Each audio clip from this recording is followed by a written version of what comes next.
The classroom at Jefferson High was filled with the usual morning chatter as students settled into their seats. The smell of old books and dry erase markers lingered in the air. Mr. Anderson, the history teacher, stood at the front, flipping through a stack of papers. His sharp eyes scanned the room before landing on Jake Carter, who had just walked in, slightly out of breath. Jake quietly made his way to his seat, ignoring the few snickers from classmates.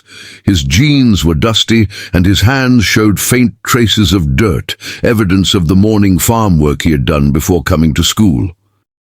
He pulled out his notebook just as Mr. Anderson's voice rang out.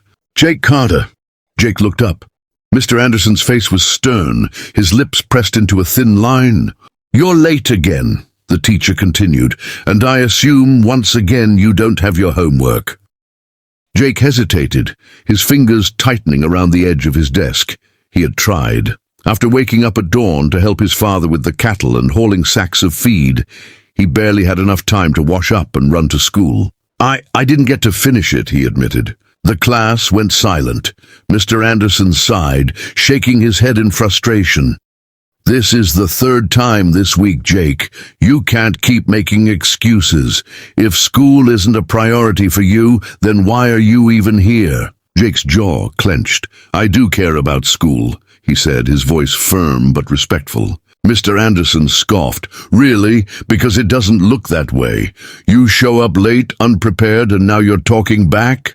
He tossed a paper onto his desk. "I've had enough. You are expelled." A murmur spread through the classroom. Jake's stomach twisted as the weight of the word sank in. Expelled? Just like that? He looked around, but no one spoke up. Even his friends avoided his gaze. For a long moment he stood there, his heart pounding. Then, without another word, he grabbed his backpack, slung it over his shoulder, and walked toward the door. He could feel everyone's eyes on him, burning with curiosity and judgment. As he stepped out, the door shut behind him with a final echoing click. The morning at Jefferson High School started like any other. Students stood in small groups, chatting and laughing before the bell rang. Teachers gathered near the entrance, discussing the day's lessons.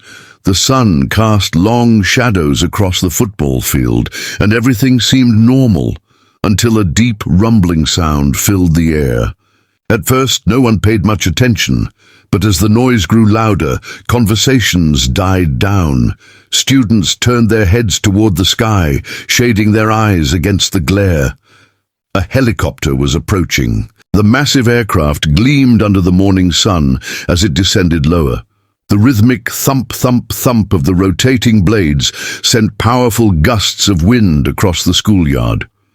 Dust and dried leaves swirled into the air, forcing students to step back, covering their faces. A few backpacks tumbled across the pavement from the force. Inside his office, Principal Reynolds frowned, rising from his chair to look out the window. His coffee sat forgotten on his desk as he watched the unexpected arrival with wide eyes. "What in the world?" he muttered. Teachers and staff rushed outside, exchanging confused glances. "Whose helicopter is that?" one of them whispered. The aircraft finally touched down on the football field, its powerful engines humming as the blades began to slow. The school's security guards hesitated, unsure whether to approach or stay back. The door of the helicopter swung open, and out stepped a woman in an elegant navy blue coat, her silver hair neatly tied back. A ripple of whispers passed through the crowd. Eleanor Carter. "Wait, isn't that Jake's grandmother?" someone murmured. Jake, standing near the entrance, felt his breath catch. He hadn't seen his grandmother in months. She mostly stayed at the family estate, managing their business affairs. But there was no mistaking her presence. She was a woman of quiet power, and right now, she looked like she meant business. Eleanor walked across the field with measured steps, completely unfazed by the attention.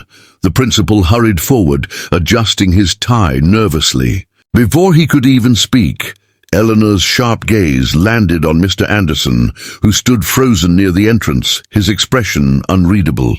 Then in a voice that was calm, but carried undeniable authority, she asked, "Where is the teacher who expelled my grandson?" A heavy silence fell over the school. Everyone stared at Mr. Anderson. The principal's office was thick with tension. The soft ticking of the clock on the wall was the only sound as Mr. Anderson sat stiffly in his chair, his fingers interlocked tightly in front of him. Across from him, Eleanor Carter sat poised, her piercing blue eyes locked onto his. Her presence, though calm, carried an unshakable authority. Between them, Principal Reynolds shifted in his seat, clearly uncomfortable. He cleared his throat, his gaze darting between the two. Jake Carter stood beside his grandmother, his posture straight but hesitant, still in shock over the morning's events. Eleanor's voice was steady but sharp. "Mr. Anderson, I would like to understand something," she began, her words measured. "Why did you expel my grandson?" Mr. Anderson cleared his throat, choosing his words carefully. "Mrs. Carter, Jake has been struggling with discipline. He has been late multiple times. His homework is often incomplete. And yesterday, he spoke back in class. I had to take action." Eleanor nodded slightly, as if considering his words. Then she leaned forward, her gaze never wavering. "Did you ever ask why?" she questioned. "Did you try to understand what my grandson goes through before coming to this school?" Mr. Anderson hesitated. His initial instinct was to defend his actions, but under her unwavering gaze, he found himself unsure. "My grandson wakes up before dawn," Eleanor continued, her voice unwavering. "He helps his father run a farm, doing work that most adults wouldn't last a day doing. He carries sacks of feed heavier than his own weight, tends to livestock, and then rushes to school, sometimes without breakfast. And yet, despite everything, he still shows up, eager to learn." A silence settled over the room. Principal Reynolds exhaled quietly, looking down, his expression troubled. Eleanor didn't stop. "Tell me, Mr. Anderson," she continued, her voice soft but powerful, "is this how you treat a child who struggles but refuses to give up? Instead of lifting him up, you push him down. You, an educator, should be the one inspiring him, not breaking his spirit." Mr. Anderson swallowed hard, feeling a tightness in his chest.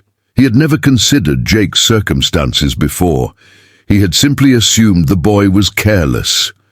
Now, as he listened to Eleanor, guilt settled heavily on his shoulders. Taking a slow breath, he finally spoke. I was wrong." He turned to Jake, who had been standing silently beside his grandmother. "Jake, I misjudged you. I should have tried to understand instead of punishing you. I'm sorry." Jake blinked, caught off guard. He had expected his grandmother to defend him, but he hadn't expected to see his teacher genuinely regret his actions. Eleanor gave a small nod, as if satisfied. "Education is not just about books, Mr. Anderson," she said. "It's about shaping lives. I hope you remember that." Mr. Anderson nodded slowly. "I will make sure I do better," he promised. Outside the office, a crowd of students had gathered, whispering in anticipation. As Jake and Eleanor stepped out, a ripple of murmurs turned into cheers. His friends ran up to him, grinning. The boy who had been expelled in shame yesterday had returned, with his head held high.